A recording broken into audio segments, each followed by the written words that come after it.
এঁচোড়ের ডালনা, মশালা, কষা ও কালিয়া অনেক রকম পদের সাথেই আমাদের পরিচয় আছে। আজ আমি আপনাদের পরিচয় করাবো এঁচোড়ের ভিন্ন ধরনের একটি পদ, যা অত্যন্ত সুস্বাদু, পুষ্টিকর ও লোভনীয়। যাই হোক বন্ধুরা, আমি পায়েল, আপনাদের সকলকে পায়েলের পাকশালা ইউটিউব চ্যানেলে স্বাগত। এই ডাল এঁচোড় করার জন্য আমি 250 গ্রাম ছোলার ডাল ভালো করে ধুয়ে আধা ঘন্টার জন্য জলে ভিজিয়ে রেখেছিলাম।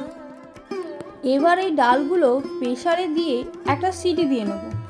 এই ডালের সাথে 500 গ্রাম এঁচোড়ও দিয়ে দেবো, অর্থাৎ ছোলার ডাল ও এঁচোড় এই দুটো উপকরণ একসাথেই সেদ্ধ করার জন্য প্রেসারে দেওয়া।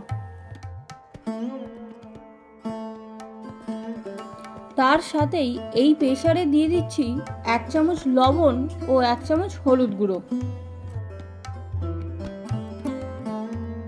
এবার পরিমাণ মতন জল দিয়ে গ্যাসে চাপিয়ে দেবো।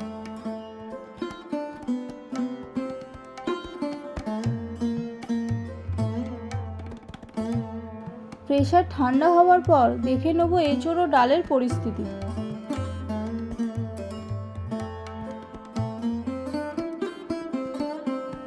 এঁচোড় মোটামুটি অনেকটাই সেদ্ধ হয়ে গেছে, আর বাকিটা রান্না করতে করতে হয়ে যাবে। আর এদিকে ডালও 80% মতো সেদ্ধ হয়ে গেছে। এবার শুরু করব আসল রান্নাটা। পুরো রান্নাটা এই সর্ষের তেলেই করব। গরম কড়াইতে দিয়ে দিলাম 50 গ্রাম সর্ষের তেল। এবার ফোড়নের জন্য দিয়ে দিচ্ছি 2 শুকনো লঙ্কা, 2 তেজপাতা, 1/2 চামচ গোটা জিরে ও গোটা গরম মশলা।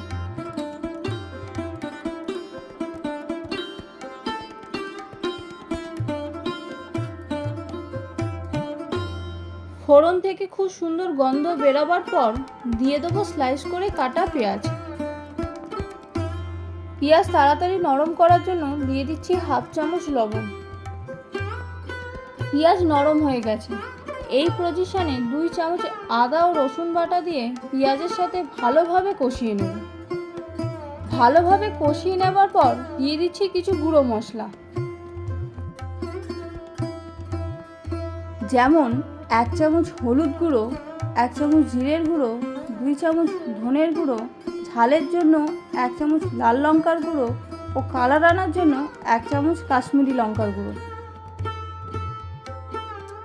সামান্য জল দিয়ে সব উপকরণ খুব ভালো করে মিশিয়ে নেব, যাতে গুঁড়ো মশলার কাঁচা গন্ধ কেটে যায়। মশলা খুব সুন্দর কষে গেছে। এখন এই পজিশনে দিয়ে দিচ্ছি 4টে চেরা কাঁচা লঙ্কা ও 2 মাঝারি সাইজের টমেটো। আবার কষানো শুরু করব। টমেটো খুব ভালোভাবে গলে মূল মশলার সাথে মিশে গেছে। এক্সট্রা স্বাদ আরও বাড়ানোর জন্য দিয়ে দিচ্ছি 1 চামচ ম্যাজিক মশলা। এই ম্যাজিক মশলা কি করে বানাতে হয় তার উপরে আমাদের একটা আস্ত ভিডিও আছে, যার লিঙ্ক আমি এই ডেসক্রিপশনে দিয়ে দিলাম, প্রয়োজনে দেখে নিতে পারেন। সম্পূর্ণ মশলা ভালোভাবে তৈরি হয়ে গেছে। এখন এতে দিয়ে দেবো আগের থেকে সেদ্ধ করে রাখা ডাল ও এঁচোড়।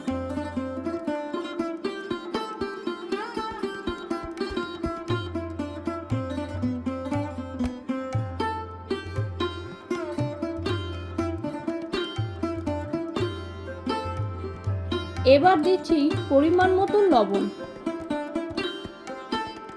সব উপকরণ ভালো মতো মিশিয়ে 10 মিনিট সময় ধরে রান্না করে নিতে হবে।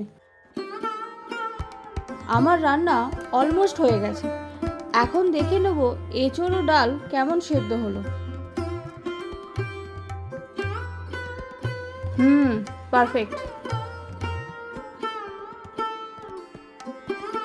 ডাল ও এঁচোড় দারুণ সেদ্ধ হয়ে গেছে। দেখতে গোটা গোটা, কিন্তু ভেতর থেকে সম্পূর্ণ সুসিদ্ধ। রান্না আমার সম্পূর্ণ হয়ে গেছে। নামানোর আগে দিয়ে দিচ্ছি চিনি 1 চামচ ও 1/2 চামচ গরম মশলা। ব্যাস। ভিডিওটি যদি ভালো লেগে থাকে অবশ্যই লাইক ও শেয়ার করতে ভুলবেন না। আর চ্যানেলটি সাবস্ক্রাইব করা না থাকলে অবশ্যই সাবস্ক্রাইব করে পাশে থাকবেন। নমস্কার।